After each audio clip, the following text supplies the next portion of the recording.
اب بات آپ بڑی اچھا کر رہے ہیں لیکن پروگرام کا وقت جو ہے وہ ختم ہونے کا ہے، تو میں چلیں رانا صاحب بڑھ گئے 30 سیکنڈ میں پلیز کہ فائنل سولوشن جو بھی آپ کی نظر میں ہے، مسائل آپ کے سامنے ہیں، 30 سیکنڈ میں پلیز ان کو میں شاہ صاحب پروگرام کی وساطت سے ذمہ دار بھائیوں کو یہ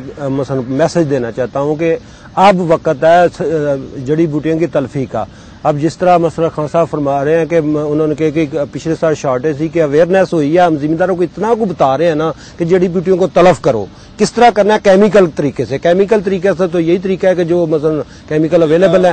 ان کو شعور مل گیا ہے۔ ان کو دو باتیں ہم بتا رہے ہیں کہ ایک تو اچھی دکان سے لو، اچھی دکان سے خریدو، اچھے طریقے سے خریدو، اچھے طریقے سے آ کے بسم اللہ پڑھ کے دائیں ہاتھ سے سپرے شروع کر دو۔ سپرے نوزل اچھی ہونی چاہیے، ویڈیسائڈ ہونی چاہیے۔ چلیں جی خان صاحب، گندم کے حوالے سے اگر اسپیسیفک بات کریں، جنرل بات اگر کریں تو بیسک اصول وہی ہیں جی کہ اپنی نیو ٹیکنالوجی اڈاپشن۔ دنیا میں کیا ہو رہا ہے، ریسرچ اینڈ ڈیولپمنٹ کے جو آپ کے محکمے ہیں جو کہ بڑے ہیوج بجٹس خرچ کر رہے ہیں، وہ صرف تھیوریٹیکل پہ نہ رہے۔ اگر کسی جگہ سے آپ کو اڈاپٹ کرنی پڑے ٹیکنالوجی تو اس کے اوپر بھی فوکس کریں، خالی بیسک ریسرچ سے تھوڑا سا ہٹ کے ذرا پریکٹیکل ریسرچ کی طرف آئیں۔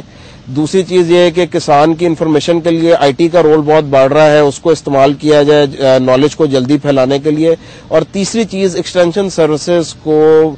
پرائیویٹ سیکٹر کو انسینٹیوائز کیا جائے کہ وہ ایکسٹینشن سروسز زیادہ سے زیادہ کریں تاکہ کسان کی اویئرنیس بہتر ہو سکے۔ اور فائنلی قرضے جو ہیں وہ آپ کو بہترین انٹرسٹ ریٹ کے اوپر آسان طریقے سے اویلیبل ہوں، پٹواری تحصیلدار کا رول منیمائز کیا جائے اس قرضے کے اندر۔ چلیں خان صاحب ٹھیک ہے، ملک صاحب آپ مختصراً بتائیں کیونکہ پروگرام کا وقت بالکل ختم ہو رہا ہے۔ جی، بنیادی طور پہ تو حکومتی پالیسیوں کا تسلسل بہت ضروری ہے۔ آنے والے سالوں میں جو ہماری ذمہ داریاں ہیں صوبائی حکومتوں کی وہ بڑھ جائیں گی زراعت کے حوالے سے، کیونکہ آئینی جو امینڈمنٹ ہوئی ہے 18ویں اس کے تحت زراعت فیڈرل گورنمنٹ کا مسئلہ نہیں بلکہ اب صوبائی حکومتوں کے مسائل بڑھیں گے اور ان کو زیادہ بڑا رول پلے کرنا پڑے گا۔ اور میں سمجھتا ہوں جو ہماری پروڈکشن ہے اس کو مینج کر پائے اگر حکومت، یا مارکیٹنگ کے حوالے سے کسان کے مسائل دور کر پائے تو وہ زیادہ دور رس نتائج لائیں گے، کیونکہ اس سے اوور آل امپیکٹ وسائل کسان کے بڑھانے میں اثر انداز ہوگا اور اسی سے وہ دوبارہ وہ پیسہ زراعت میں فلو بیک ہو سکے گا اور ان پٹس زیادہ ڈلیں گی، آپ کی پر ایکڑ ییلڈ بڑھے گی اور آپ کی جتنی ریکوائرمنٹ ہے۔ یہ دیکھیں ان تمام قباحتوں اور رکاوٹوں کے باوجود آج ہم ہر کاشت ہونے والی کراپ میں خود کفیل ہیں۔ کوئی قدرتی آفت آ جائے تو اس میں تو کسان بے بس ہے، لیکن آپ گندم ایکسپورٹ کر سکتے ہیں، آپ چاول ایکسپورٹ کر رہے ہیں، آپ کچھ سال پہلے تک کاٹن بھی ایکسپورٹ کر رہے تھے۔ آپ کے پاس گنے کی اگر آپ پرائس صحیح دے دیں اور اس کی وزن کی کٹوتیاں کم کریں اور کسان کو بر وقت پیسے دے دیں تو آپ کے پاس گنے کی پیداوار بھی پوری ہے۔ آپ کی فروٹس اینڈ ویجیٹیبلز ایکسپورٹ ہونے کے لیے ہمیں وہ تمام فیسیلیٹیشن کا جو رول ہے گورنمنٹ کا وہ زیادہ مؤثر ہونا چاہیے ریگولیشن کے ساتھ ساتھ، لیکن اس میں انٹروینشن بہت کم ہونی چاہیے۔ مارکیٹ کو اپنے طور پہ بہت زیادہ ریگولیٹر اور فیسیلیٹیٹر دونوں، لیکن انٹروینشن بہت کم تاکہ پرائیویٹ سیکٹر اپنے اپنے ادارے کھڑے کر کے اور وہ یہ تمام کام خود کریں۔ آج ہمارے پاس کیپیسٹی ہے، ہمارے پاس گندم ہے، آج ہمارے پاس کیپیبلٹی نہیں ہے، وہ ہمارے پاس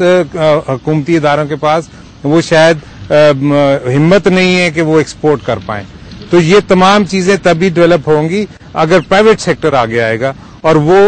بڑے بڑے سٹوریجز بنائے، ایکسپورٹ کرے۔ جیسے رائس کی ٹوٹل ایکسپورٹ پرائیویٹائزڈ ہے، سوائے گندم کے باقی کسی کراپ میں گورنمنٹ انٹروین نہیں کرتی۔ ہم سمجھتے ہیں کہ گورنمنٹ کو گندم کو بھی آزاد کر دینا چاہیے اور اگر کسی کو سبسڈائز گندم کی ضرورت ہے تو گندم اس کو ڈائریکٹ سبسڈی دے کے آٹا سستا کرے۔ چلیں ملک صاحب، آپ کا اور میں اپنے دونوں مزید مہمانوں کا شکریہ ادا کرتا ہوں کہ انہوں نے اپنے قیمتی وقت سے ہمارے لیے وقت نکالا اور ہمارے پروگرام میں شریک ہوئے۔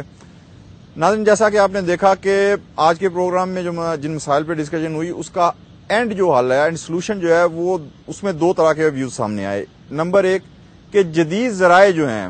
ان کو استعمال کیا جائے ایگریکلچر کے حوالے سے، اور سیکنڈلی جو حکومتی پالیسیاں ہیں ان کے اندر ایک تسلسل ہونا چاہیے تاکہ یہ نہ ہو کہ آج اگر کوئی فارمر اس کے ذہن میں حکومتی پالیسی جو ہے اس کے تحت اپنی فصل کاشت کرتا ہے تو 2 ماہ بعد اس سے پہلے کہ اس کی فصل جو ہے وہ کٹائی کے مرحلے پہ پہنچے، حکومتی پالیسی تبدیل ہو جائے۔ یہاں ناظرین پھر وہی بات آ جاتی ہے کہ 63 سال ہو گئے ہمیں آزاد ہوئے ہوئے، لیکن ہم طے نہیں کر پائے کہ ہم ایگریکلچر کے حوالے سے ہی، جو سب سے اہم شعبہ ہے ہمارا بینگ ایگریکلچر کنٹری،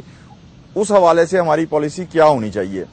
تو یہاں میں ایک شعر عرض کرتا چلوں کہ مجھے اپنے گھر سے چلے ہوئے سر راہ عمر گزر گئی، کوئی جستجو کا صلہ ملا نہ سفر کا حقی ادا ہوا۔ اپنی رائے دینے کے لیے ہمارا ای میل ایڈریس نوٹ کر لیں، tnk@sonidharti.tv۔ میزبان ذوالفقار شاہ کو اجازت دیجیے، اللہ حافظ۔